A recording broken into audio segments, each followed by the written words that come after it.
महात्मा गांधी रोजगार हमी योजनेच्या माध्यमातून ग्रामीण भागातील शेतकऱ्यांच्या जीवनात मोठा बदल घडत आहे। आज आपण पाहणार आहोत काटोल तालुक्यातील मारेगाव येथील प्रगतशील शेतकरी श्री गोविंदा लक्ष्मण रेवस्कर यांची प्रेरणादायी यशोगाथा। पूर्वी पारंपरिक शेतीवर अवलंबून असलेल्या रेवस्कर यांनी अनियमित पाऊस आणि कमी उत्पन्नामुळे अनेक अडचणींचा सामना केला। मात्र सन 2015 ते 16 मध्ये महात्मा गांधी रोजगार हमी योजनेअंतर्गत फळबाग लागवड योजनेची माहिती मिळाल्यानंतर त्यांनी संत्रा फळबाग उभारण्याचा निर्णय घेतला। कृषी विभागाच्या मार्गदर्शनाखाली नियोजनबद्ध पद्धतीने संत्रा लागवड करण्यात आली। योजनेतून मिळालेल्या अनुदानामुळे खड्डे खोदकाम, रोपे लागवड आणि सिंचन व्यवस्था सुलभ झाली।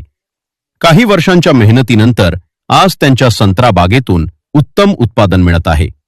त्यांचे उत्पन्न वाढले असून कुटुंबाची आर्थिक परिस्थिती सुधारली आहे। संत्रा बागेमुळे परिसर हिरवागार झाला आहे आणि इतर शेतकरीही प्रेरित होत आहेत। गोविंदराव लक्ष्मणराव रेवस्कर, मुक्काम माळेगाव, तहसील काटोल, जिल्हा नागपूर। मनरेगातर्फे कृषीच्या माध्यमातून मनरेगाच्या कृषीच्या माध्यमातून फळबागाची लागवड 200 झाडाची लागवड मी त्या माध्यमातून केली।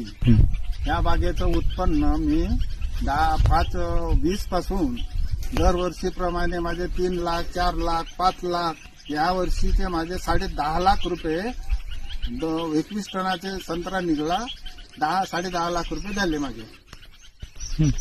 मी संत्र्याच्या बागेला कृषी विभागाच्या मार्फत त्यातल्या ठिबक योजनेचा बी लाभ घेतलेला आहे आणि मला लाभ दरवर्षी ते कृषी सहाय्यक दरवर्षी मला मार्गदर्शक करते आणि मी त्याच्या मार्गदर्शनाखाली मी पूर्ण काम माझ्या बगीच्याचं नियोजन करतो।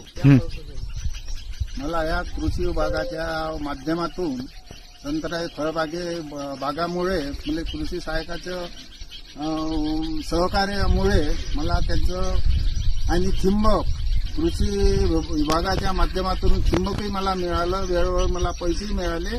त्याच्यामुळे माझा बगीचाही चांगला आहे आणि मला चांगलं सहकार्य कृषी सहाय्यक करतात मला। धन्यवाद सर।